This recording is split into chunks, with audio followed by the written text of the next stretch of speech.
Sainte Marie, Maman bon Dieu, pour nous. Saint Michel, tout bon ange bon Dieu, pour nous. Saint Jean-Baptiste et Saint Joseph, priez pour nous, priez pour nous, priez pour nous. Bonjour à tous, bonnes frères, bonnes sœurs, mauriciens, mauriciennes d'ici et d'ailleurs. Merci encore une fois de venir joindre nous dans nos programmes Un Saint chaque jour.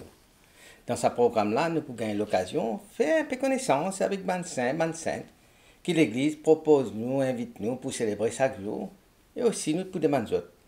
Priez pour nous, intercède pour nos familles. Aujourd'hui, le 23 juillet, l'Église invite nous pour célébrer mémoire Sainte Brigitte de Suède. Sainte Brigitte de Suède est patronne de la Suède, bien sûr, patronne ban veuve, ban pèlerin. Elle est proclamée copatronne de l'Europe par Jean-Paul II en 1999.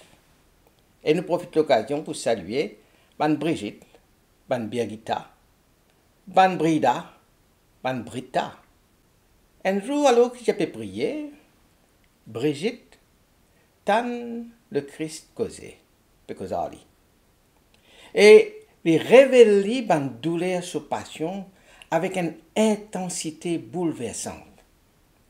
Ce n'était pas une simple vision, mais c'est le début d'un dialogue mystique qui peut durer pendant toute la vie.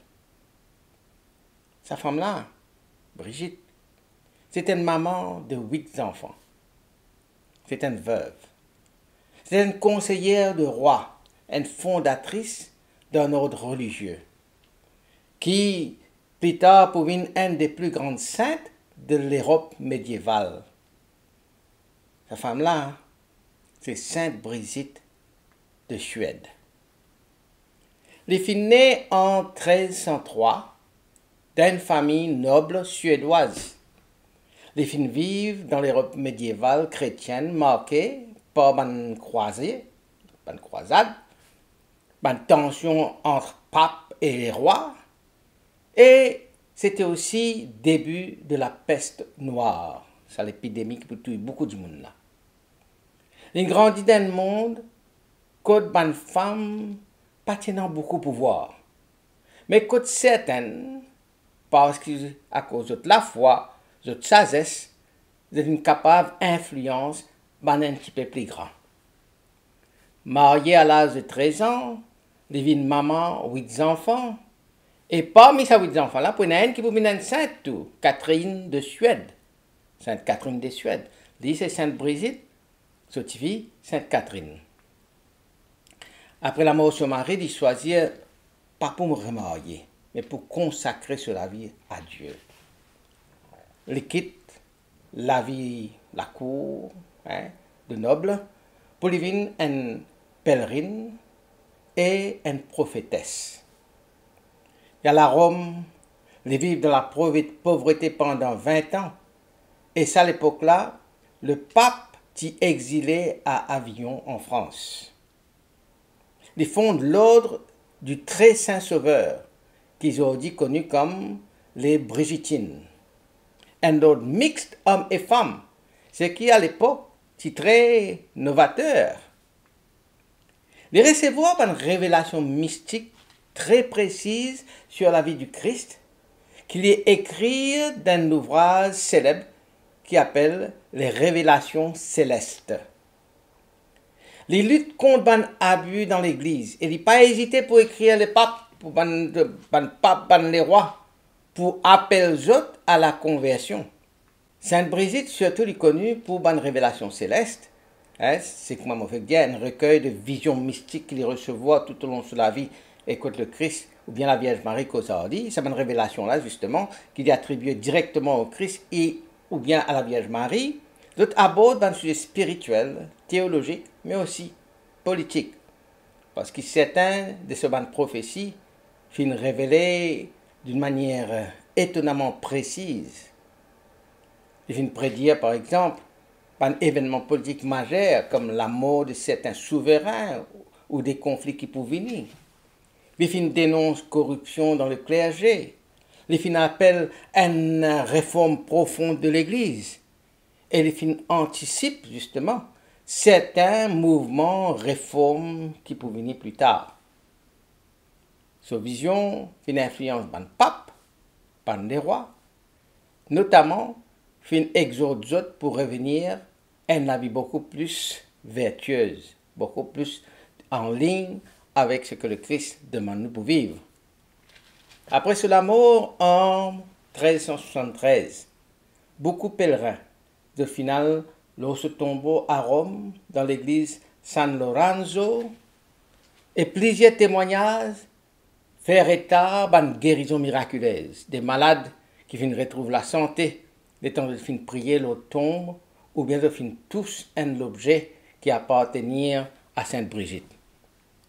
Cette guérison là, de fin documentée par un témoin et c'est ça un miracle là qui fin contribuer pour sa canonisation en 1391.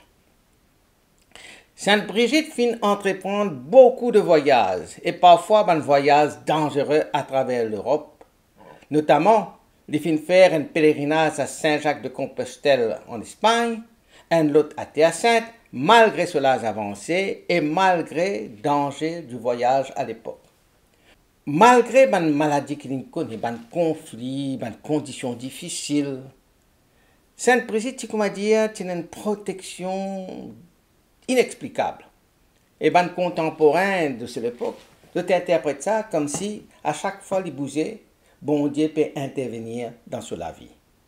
Sainte Brigitte fin vivre une vie marquée par un engagement total envers bon Dieu, au prix de nombreux plaisirs, beaucoup de renoncements personnels qu'il tient à faire.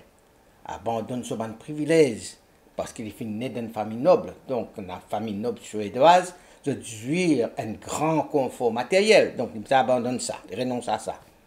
Après la mort de son mari, carrément marié, mais il renonce à sa position qu'il tient dans la cour, parce que son mari est noble, et à sa richesse pour lui consacrer entièrement à Dieu.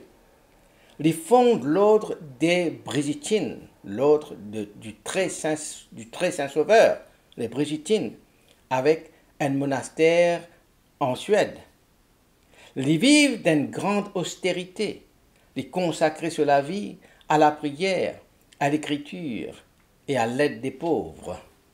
Sainte Brigitte considérée comme un instrument de Dieu, en d'autres mots, un porte-parole de Dieu.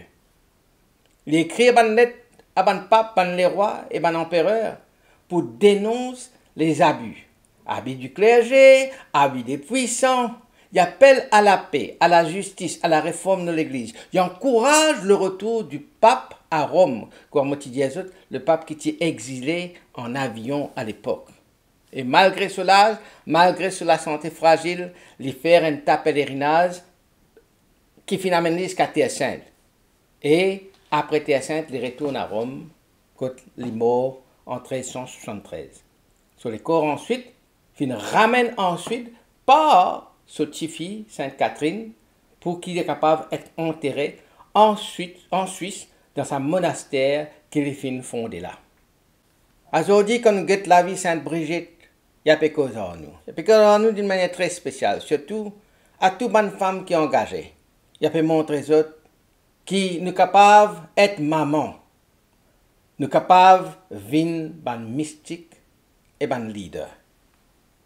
Aux Européens, il y a encore la foi unificatrice, au-delà des frontières, parce que c'est ça, dans un sens, un travail ambassadrice qu'il vient faire pour essayer de réunir tout le monde, pour empêcher la guerre, la division, pour amener la paix.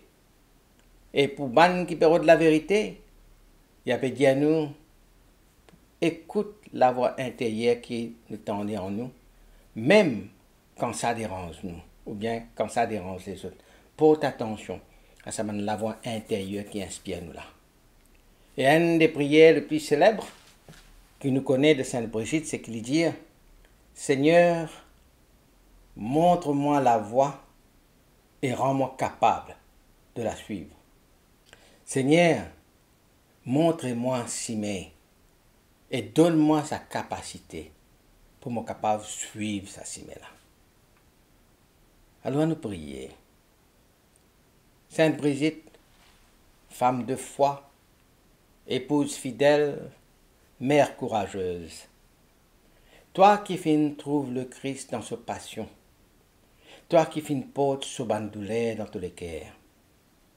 Inspire-nous pour contenter le Seigneur avec un amour profond et sans compromis. Toi qui fin connais le chemin de la royauté, mais aussi de finir jusqu'au dépouillement, montrez-nous quelle manière nous sommes capables de trouver bon Dieu dans nos bonnes épreuves, comment dans nos bonnes la joie simple de tous les jours. Faire qu'il nous gagne la grâce de la sagesse et du discernement dans nos bonnes choix. Faire qu'il nous retrouve le zèle de la prière et le courage de la vérité. Quitte l'exemple, pousse-nous pour aller toujours à la recherche du ciel sans jamais perdre de vue ban qui peut souffrir sur la terre. Sainte Brigitte, toi qui fais une cause au cœur de l'Église, intercède pour nous auprès du Christ, afin que nous la vie divine en la vie de prière, et que nous la foi divine en la lumière pour les autres. Amen. Qui bon Dieu bénisse autres et tous les bonnes proches, qui sur l'esprit habite toujours dans eux, qui le protège toujours et partout. Au nom du Père et du Fils et du Saint-Esprit. Amen et à demain. Saint-André et Saint Matthieu, priez pour nous. Saint-Jean, Saint-Marc et Saint-Luc, priez pour nous, priez pour nous, priez pour nous. Sainte Marie-Madeleine et Saint-Étienne, priez pour nous. Saint-Ignace et Saint-Laurent, priez pour nous. Sainte Perpétue, Saint